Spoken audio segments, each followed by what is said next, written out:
Good morning. This is the 19th September 2025 Hong Kong comments. Hong Kong's dim sim card aunties make their final announce. It was nearing peak lunch service on a recent weekday at the Metropole, one of Hong Kong's largest dim sim restaurants, when So Im-ha emerged from the kitchen into the governor's dining hall, pushing a stainless steel car stacked high with bamboo steamers. Fighting to be heard over the dim of the room filled with hundreds of customers, Miss Shaw cleared her throne and began advertising the small, scrumptious dish in her cart: pork rib, beef meatballs, quail egg siu mai. One by one, the basket went as Miss Shaw and others served cried across the floor, stopping at each table to present their offering. Diners pointed at the dishes, enticed by the perfume of soya and steamed shrimp in rice roll, the earthy aroma of lotus leaf wrapped around glutinous rice with sausage, and the sight of fluffy barbecue pork buns and glistening yellow egg tarts. If someone ordered the beef meatballs, Miss Shaw would curl the dish with Worcestershire sauce as is customary. She would recommend other dishes like the stuffed green peppers or the soup dumplings. Her personal favorite. With every sale, she stamped at a white car that tailed in orders, thanked the customer, and moved on to the next table. It is this intimate interaction street stall meets banquet hall, if you will, that distinguishes traditional parlors like the Metropole from other dim sum experiences on offer in Hong Kong. And the city has many, including Michelin star restaurant hosts in the world, and for those craving it on the go, or at odd hours, 7-Eleven store. But the Metropole, one of only a handful of restaurants that still use cards, will close for goods on September 27 after 35 years in business, and along with it, a bit of fixture of Hong Kong dining will fade away. The dim sim called auntie. For decades, the typically middle-aged women have become an synonymous with the dim sum experience, as the famous shrimp dumplings and Finnish crawls, aka steamed chicken feet, that have come to define their Cantonese style of dining, or small dishes washed down with tea.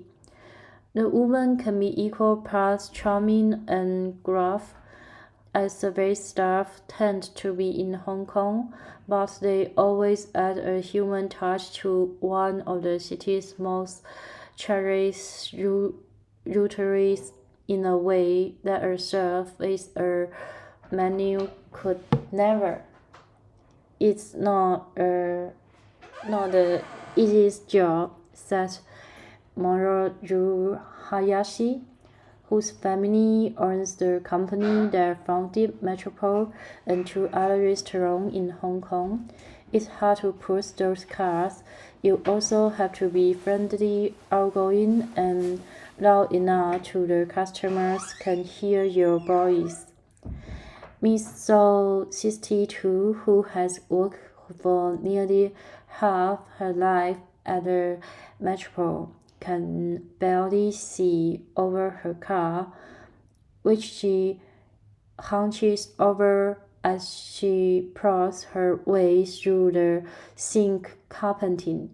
She wears a white paper hat and a pressed white uniform with a traditional Chinese collar, and prides herself on her ability to stream moves. "I don't just serve dim sum, I am also happy to chit-chat with the customers and tell them what's good to eat," she said. "The regulars like to ask about my health, and I always ask about their children."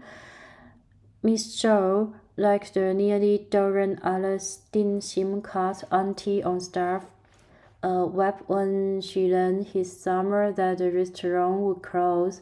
She said that she was worked with the team for so long that they feel like family.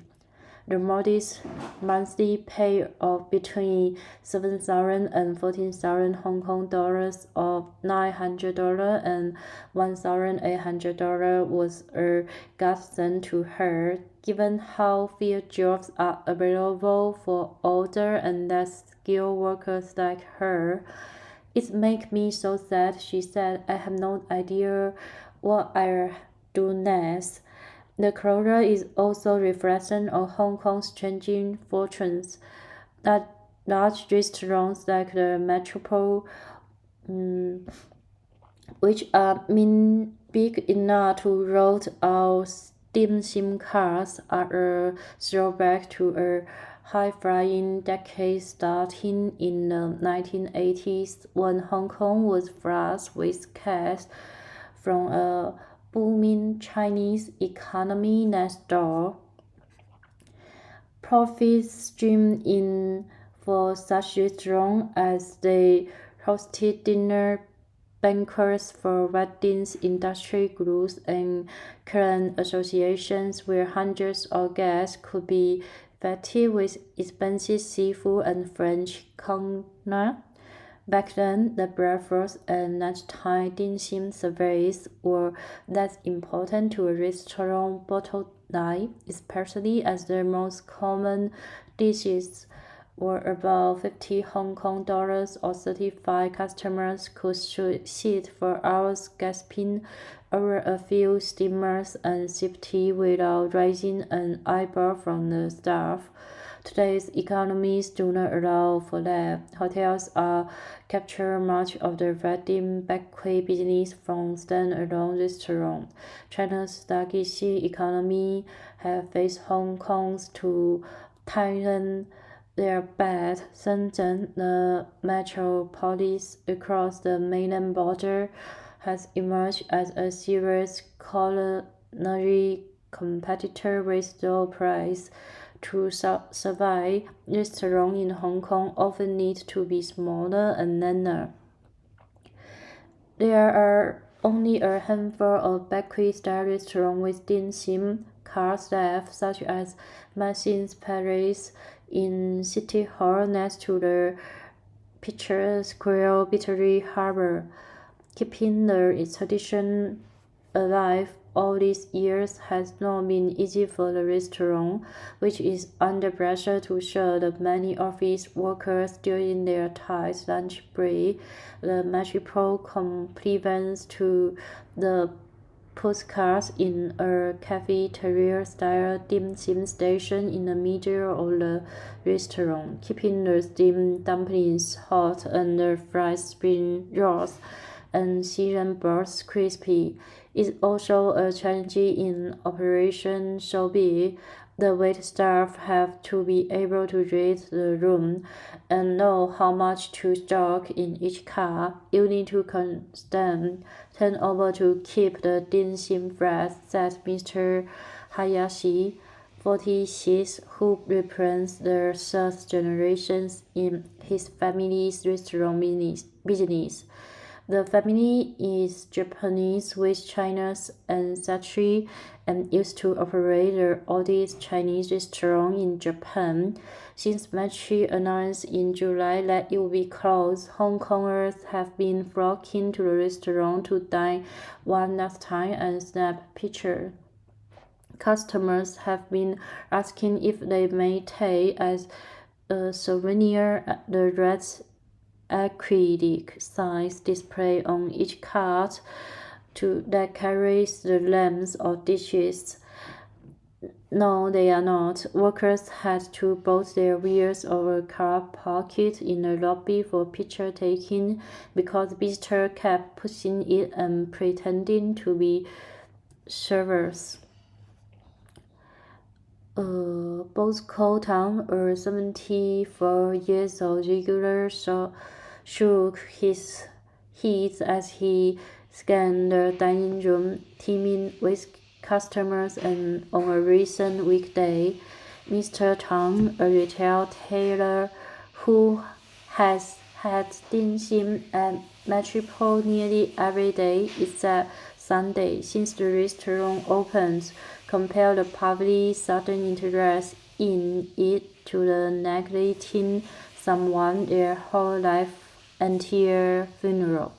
Suddenly all these people come, well, were they when it was normal business, he asked.